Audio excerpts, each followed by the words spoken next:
Let's start. Today we will see how to implement a view pager with indicator dots in Flutter Android. Let's see the project structure. Here we have 4 Dart files: main, page 1, page 2, and page 3. Let's see the page 1.dart file. This is the import. This is the page 1 stateful widget. Here we create a state object of this stateful widget, whose name is _page 1 state. This is the _page 1 state class. Here we will design our app. In the build function, we have a scaffold widget upon which we will build other widgets.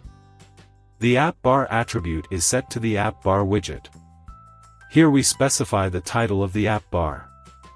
In the body attribute, we simply have a text widget inside a center widget. Nothing special there. Let's see the second page. This page is exactly the same as page 1, see the code. Let's see the third page. This page is exactly the same as pages 1 and 2, see the code. Let's see the main.dart file. This is the import. First, we create the stateless widget called MyApp in the main function. This is the MyApp stateless widget. We create a material app and apply a theme in the build function. The home attribute is set to a stateful widget called MyHomePage. This is the MyHomePage stateful widget. Here we create a state object of this stateful widget, whose name is _MyHomePage state. This is _MyHomePage state class. Here we will design our app.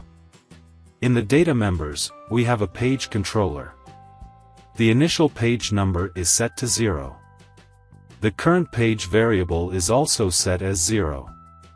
Then, we have a list of pages, where we have kept pages 1, 2, and 3.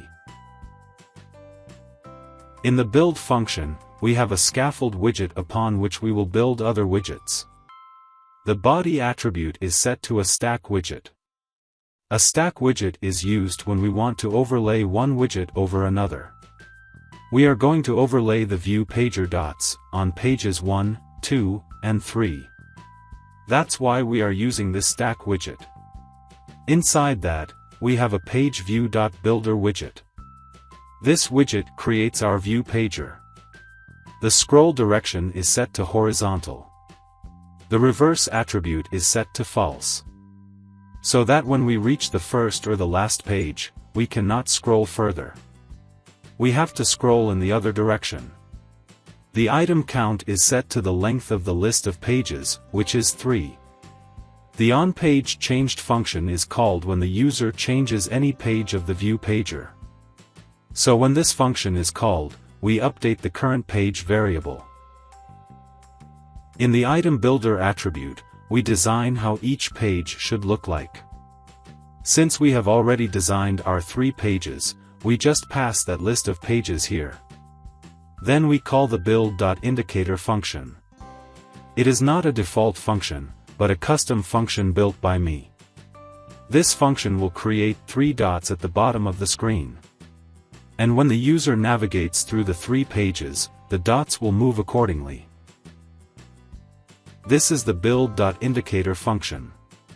Here first, we use the positioned widget. And we position the dots at the bottom of the screen. Then we used a row widget so that we could create 3 dots side by side in the horizontal direction. The dot of the current page gets highlighted in blue color, otherwise, its color stays gray. Let's run the app.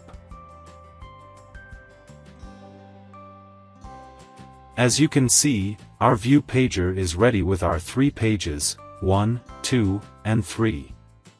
And we also have 3 indicator dots that change their position as I navigate through the pages.